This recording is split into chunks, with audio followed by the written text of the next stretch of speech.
Hey everybody, Dave Neal here. We got a lot to talk about. Got some voicemails you guys have left me regarding your thoughts on Rachael Kirkconnell and Matt James having a sighting in New York City. So we'll get into what your thoughts are about all that. And first, look at this. Bachelorette ABC's Instagram has released a little video of Katie Thurston getting ready for her premiere date of The Bachelorette, Monday, June 7th. At first, we thought it was going to be Tuesday, June 1st, I believe, but it is Monday, June 7th. That is the first Monday after Memorial Day. So we're going to have all summer long. Get out your linens, get your fedora ready, and summer is going to be a ton of fun. And then also it was announced that Bachelor in Paradise will begin, let's see, I have a date on that, August 16th. So it looks like the first weekend after Bachelorette ends. We'll go straight into Bachelor in Paradise. This is from the Instagram story page on bachelornation.scoop. ABC set premiere dates for The Bachelorette, Bachelor in Paradise, and more.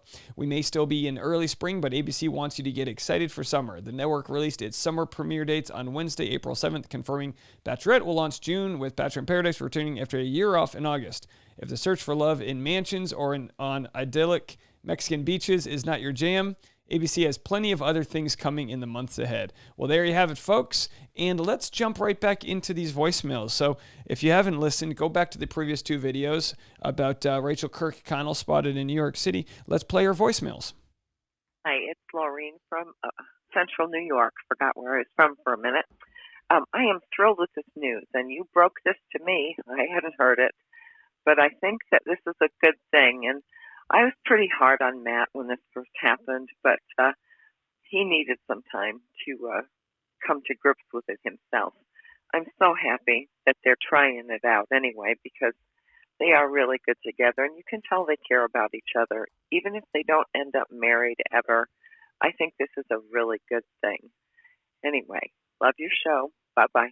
Well, thank you so much for calling in. Yeah, we'll see if there's anybody who thinks this is not a good thing. But so far, a lot of people are just happy that they're communicating. All right, let's go to the sheriff. Hi, this is the sheriff here. I just wanted to say that I do believe that, like Matt said, that Rachael is redeemable, and it's very interesting to see what's going on over there in Williamsburg, Brooklyn. And I wish them the best, and I hope they're eating frozen yogurt in Central Park, like you said, Dave. And I hope the best for them. They've been through hell and back for the past few months. So I just hope the best for them, and hope they can work everything out. Okay, bye. I'll catch everyone on the other side. Okay, see ya. Thank you so much, Oz. Oz, the sheriff, calling in from Canada. Yeah. Okay. So for me, it's going to come down to, look, get out there. I know that they're going to want to not be in the public eye. Absolutely. It's nice that we got this photo. Like, here's the photo right here. It's nice that we just have the photo that kind of shows, like, I think we all, for the most part, believe this is them. We can't prove it for certain. But it's like, all right, good. Now go do you. I really hope we don't get much information. I hope they keep it private. I actually think the way Claire and Dale have worked on their reunion is a good kind of way to do it. Just go do you. Do your thing, and try your best not to, put any pressure on it with social media. Absolutely. Let's go to Georgia. Evelyn Green from Georgia. I'm calling to give Rachael a message that I am a black girl, pure black girl, and I believe that I hated that he didn't choose her. She was the one I wanted him to choose, really. But when all that come out about the racism, I'm from Georgia. I know about Forsyth, Georgia, and everything else. But what I would like for them to know is that that kind of stuff does not define all black people or all white people, and it certainly does not define her, because if it did, she never would have. She knew that he was half black. She never would have came, and I feel like they should have stayed together. Well, thank you so much for that call. I really appreciate that. Evelyn Green calling in from Georgia. And yeah, we're all different people, and while we might check a certain box, this or that, hopefully love can transcend all, and hopefully we can understand that you're not where you came from, you're where you're going. So thank you so much for that phone call. Hi, Dave. My name is Pam. I'm the black woman that called the first time Rachael Kirkconnell made her apologies for all of the things that she had posted on her social media. I'm going to tell you, I said it then. She should have gave I Chose book to Matt James. He's really not a very good example of a strong black man. He said he didn't think she understood his plight as a black man, and now they're together. Well, you love who you love. However, the Bachelor franchise made the biggest mistake by picking a mixed-race man as the first black bachelor. His skin was dark, but his mind and his choices in life were white. His mother was white. He let us know right up front that his mother was white and he's white. He just had dark skin. That does not make him black. If a cat has kittens in an oven, that doesn't make them biscuits, okay? So I think Bachelor Nation blew it this year and ought to just give it a break. And Matt, just say, I like her no matter what she is. You said you weren't going to work with her. Just work with the girl, okay? I live in Florida. Well, thank you so much, Pam from Florida. You said some interesting things there. And I guess you think that the Bachelor should have gone with a black guy, not a mixed race guy. And look, I have no idea what a right choice would have been. I think they liked his personality, they liked who he was, but maybe he wasn't ready for marriage, or maybe he wasn't ready for the situation to be thrown on him. As I've said in past videos, I don't know who could have been ready for this situation. You know what I mean? It was just wild. Hey, Minneapolis, the city with a bad rap right now, but we're really, truly nice Minnesotans. Anyways, no thank you to Mr. Peter and 100% Peter Weber. The other guy. No doubt. No thank you to Mr. Peter and 100% to Ben. Ben rules. Thank you. So I guess this is in response to Bachelor in Paradise. You'd rather see Ben Higgins, or maybe Ben from Claire's season, whatever the new Ben's name was, rather than Peter. Love to see you every day. I've become addicted to your voice every hour, every day. Take care. Appreciate your work. Well, thank you so much. And of course, I think Minnesota might be one of the nicest states in general. I don't think anyone thinks of Minnesotans as not nice people. They're some of the nicest northern Midwesterners out there. Nicole from Miami. Hello, Dave. This is Nicole from Miami, Florida. ¿Cómo estás? ¿Cómo está? I'm just calling to basically say, I feel bad for Matt. You know, he had so much pressure on his shoulders, and I think he also truly did get pressure into breaking up with Rachael. And I think he felt so bad, completely speechless on the finale, that I think, if it was meant to be, it was meant to be. I think it was a mistake for him to break up with her if he still had feelings for her. But that's just on me. Right now, I just wish them all the happiness. We can just move past this. Lesson learned, definitely for Rachael. And I think it's also a lesson learned for Bachelor Nation. So, goodbye. Thank you so much for the call. Yeah, the pressure of the world on his shoulders. Absolutely. It's one thing to find love in an ideal circumstance. That's very hard. It's another thing with so many forces working against you. So I can't blame him at all. A lot of people said, well, maybe it was he did this on purpose. Like they decided after the final rose, they wouldn't talk, but in secret, they really would. I don't believe that to be the case. I just think in order for him to make a clear decision and a clear judgment, he needed the dust to settle on all the turbulence that was happening around him. Hello, Mr. Neal. This is Brian Scott from Annapolis, Maryland. That was another solid breakdown. I think that Rachael Kirkconnell and the Matt James scenario was exactly like you said it was.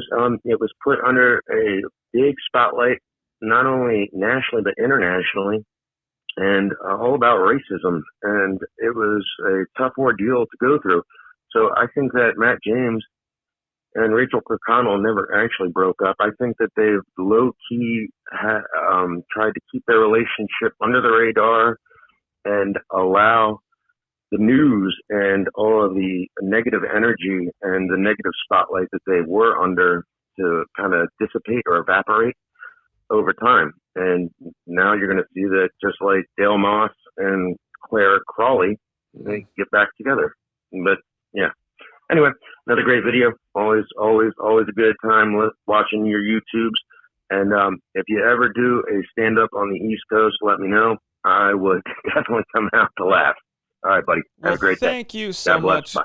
Brian Scott calling from Annapolis, Maryland. Hey, yeah, I'm from the East Coast. I'm looking forward to getting some stand-up going in the near future. I've just started doing open mics again now that I got my vaccine, and I'm starting to get out there. We still can't perform like indoor live venues right now in California, but absolutely. And again, I disagree with thinking that it was like some coerced decision. Like, is that even the right word, coerced? No, excuse me. I don't think that it was premeditated so much as like it was like, whoa, let's just take some time apart, a break, if you will. I'm not really sure, though. But the idea that letting the dust settle on this sort of media frenzy is a good idea. And, of course, today we got our first selfie. I believe this is the first one by Claire and Dale. So, they've been back together for a month or two now, and they're just starting to get back on social media. And I think that's a good thing. I think it's a good thing to just live your life and really get to know each other. This is their first chance to get to know each other. So I think that's great. Thank you so much for the phone call. I appreciate you. Hi, Dave. I'm calling from Washington, D.C. As a Black woman and a woman of color, I just want to say that it's really shocking, hilarious, and also not so shocking that so many white people in Bachelor Nation have so many views about how a Black man, Matt James, should handle this situation with Rachael Kirkconnell. Like, stay in your place, be quiet, and have some humility. It's really embarrassing to see all of them jump on his neck about leaving her, staying with her, as if it was ever their decision, or they would ever know what it would be like to make a decision like that. That's first of all. Second of all, everyone's saying, show Rachael Kirkconnell, show Chris Harrison some grace and forgiveness. Well, I wish that people show the same forgiveness to Tamara Rice, to all the other victims of police brutality, not only the police officers themselves, but then the media uproar and the public vilifying them and justifying their unlawful death from police. So even showing grace and compassion is privilege within itself, because it's something that we Black people don't receive in our day-to-day lives when we're followed in the stores, when we're beaten and killed by police, when we're living day-to-day life. So think about that when you think the simple solution is to show Rachael and Chris Harrison grace, because it's grace that's never usually extended to us. So stay in your lane and be spectators instead of commentators. Thank you. Thank you so much for the phone call. I really appreciate it. I hope you guys could hear that okay. I absolutely agree with you when it comes to staying in your lane. We don't know and I don't think anybody can truly know what Matt James specifically is going through in this scenario as a lead of a show, the first, all these different scenarios. So it's one thing to chime in being like, oh, I don't think so-and-so should have said that, or maybe Queen Victoria is not real. It's like, okay, let's pump the brakes on thinking what Matt James would do in this scenario. I appreciate you so much. When it comes to extending grace is something we can do that's free, and we should do it for all people to try to understand what decisions they were going through to get to where they are, and all that. And so you're absolutely right that grace should be extended to the people that are victims of police brutality, all the way down to people that are underprivileged and have different issues, like walking through a 7-Eleven and not being followed, and all these little things that exist in the world. I can't possibly understand what other people are going through. Therefore, I can't possibly weigh in an opinion of what I would do if I were in their shoes, because I haven't been there. Thank you so much for the phone call. Let's go to Pennsylvania. Hey, Dave. It's Louise in Pennsylvania. I was just calling because I'm listening to your video about Rachael Kirkconnell and Matt James being spotted in New York. And I just wanted to say, first of all, I love your content. Thank you. And secondly, that's a hell of a rundown you just gave, with no notes and giving all that information out. A lot of info. If Matt and Rachael are together in New York. Good for them. Whatever makes the two of them happy. I'm happy that Rachael did send out her apologies and seems to be, doing the work that's required to be done of her. And hopefully, Matt can forgive her for what she did and they can move on. All right. I'll talk to you soon. Have a great day. Bye. You have a great day as well. Yeah, that rundown was crazy because it's like if you're introducing this scenario to new people, how do you explain Matt James without explaining Rachael Kirkconnell, without explaining Chris Harrison and Rachel Lindsay? And there comes it is a lot going on. Let's stay in Pennsylvania. Let's go to Audrey. Hi, this is Audrey from Pennsylvania, and I've been keeping up with the story for a while. And I just think that everyone needs to, let people be happy and let them make their own decisions. I don't know. I feel like people try to just insert themselves into every situation and judge people based on what they would do. But why can't we just, let them be happy? That's just my opinion. Well, thank you so much for sharing your opinion. Your opinion is basically we need to stop having opinions about others. But I agree with that opinion. My opinion of your opinion is that I agree.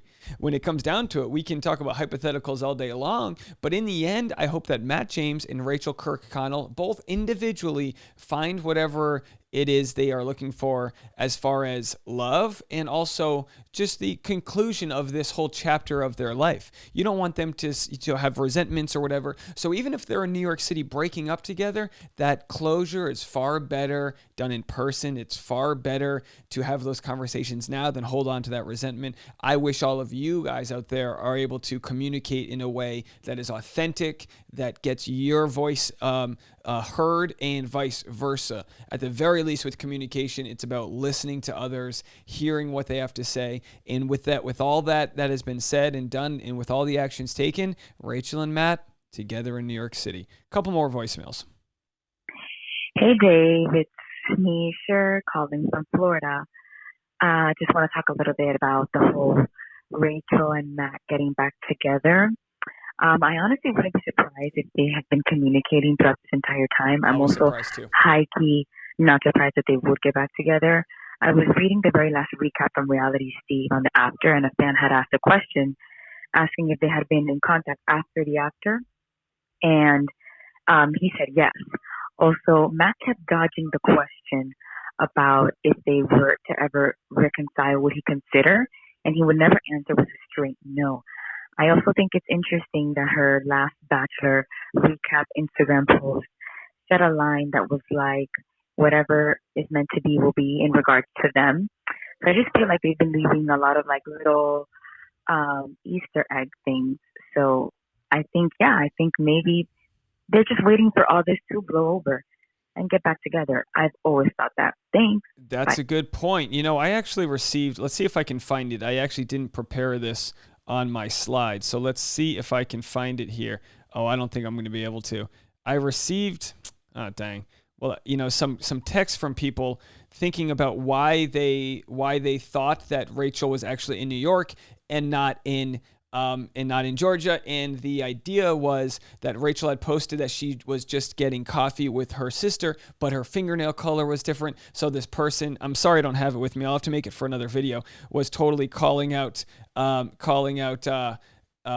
Rachael that maybe she had pre-taken this photo before she got her nails done and was planting evidence that was saying she was still in Georgia when in fact she was in New York. And for Easter weekend, she didn't post any photos with her family. And again, that's just some fun people have on the internet trying to see where people are and all that jazz. There was a few voicemails from actual earlier on Tuesday that were before this news came out. And this was more in regards to the Colton Underwood video I made. So let's just play these voicemails here and then we'll be done. Hey, this is Emily calling from Maine.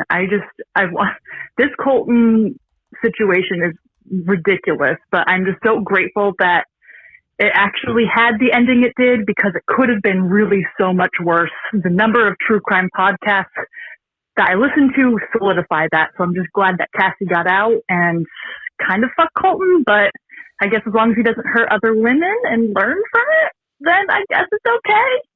Anyway, good to watch you. Have a good one. Bye. Well, thank you so much, Emily from Maine. Yeah, I think for me, the problem is it's like, look, if we never got a solution and Colton never sort of spoke on all the issues that he had, what's to say he's not going to do it again? You know, that's the whole thing. Some people have said, you know, you need to leave him alone. You need to leave her alone. And it's like, I think this is bigger than leaving him alone. You know what I mean? I think we're going to have to keep on asking these questions until we get the answers we want. Let's go to Chi-Chi from Charlotte. Am I pronouncing that right? Hey, Dave. This is Chi-Chi from Charlotte, North Carolina. Just wanted to put in my 2 cents for the Bachelorette Spice Girls. I think that Crystal would make a good baby Spice. Ooh, good. She's blonde and she's so sweet. And if there has to be a scary Spice, well, you know that has just got to be Victoria. And one more thing, Dave. Thank you for your feedback. Well, thank you for your feedback. I appreciate it. Cut the crap. And cut the crap on that one. Thank you so much for that. I had made my Bachelor in Paradise Dream Team. No, I'm sorry. That was from a different video where I said if there had to be a scary Spice, if there had to be a Spice Girls, who in Bachelorette, in the Bachelor world would that be? Let's go to our final voicemail here. Final voicemail from Napa. Hey, this is Sarai from Napa. Just saw your Colton video. I have so many thoughts about what he could do. So many things that he should be doing. Basically, he should get therapy for whatever issues he's had in the past to make him react like this. And yeah, therapy is a huge thing, to own up to his mistakes, say he's sorry about everything that he's done to her. I've gone through this myself where I had to get restraining order against a guy when he couldn't take rejection.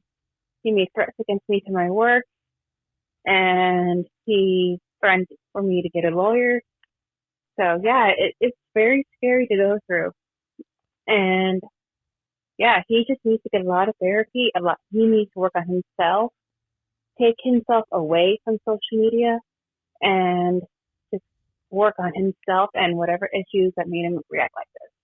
Anyway, have a great day. Thank you so much for the phone call. You have a great day as well. That's all my voicemails, unless something comes in right now at the last second. So it sounds like for the most part with regards to Rachael Kirkconnell and Matt James, most people are just happy for them. I think that's a general human, viewpoint that you just want people to be happy. They both seem like they're good people put into a situation that literally is just incredible, and it's a part of where we are in our sort of the civil war that we're having in our country with people that think, and again, I don't mean that even in a political way. There's just people that think you can't recover from who you used to be, and that's who you are forever. And then there's people that say, let's give love and hope a chance. And of course, I don't want them to be together if they're going to have resentments and questions about their past and this and that. I want them to be together if they lay it all on the table, show their dark, ugly sides, and they still love each other, because isn't that what love is all about? Showing someone your ugliest version of you, and they still say, I accept that. I accept that version of you, and I'm going to be a better person, and I'm going to make you better. And that's what you do in a relationship. You tug at each other's hearts, trying to make each other better as you kind of rise and grow together. Well, I hope you guys have a good day today. Tomorrow, the 4 p.m. live stream is on. Thursday's 4 p.m. live stream, and I'll see you guys then. If anyone wants to leave a voicemail for the live stream, you can leave it right here. Whenever there's any breaking news, I try to do a nice voicemail episode so I can hear from you guys. I really respect and appreciate all of you. I wouldn't be having this conversation if it weren't for you. So your voice and opinion matters. It's so great that I can get calls from DC and Pennsylvania and Georgia and all over the place. It really helps us triangulate different opinions and understand where everyone's come from. So thank you guys so much, and I'll see you all later on. Bye now.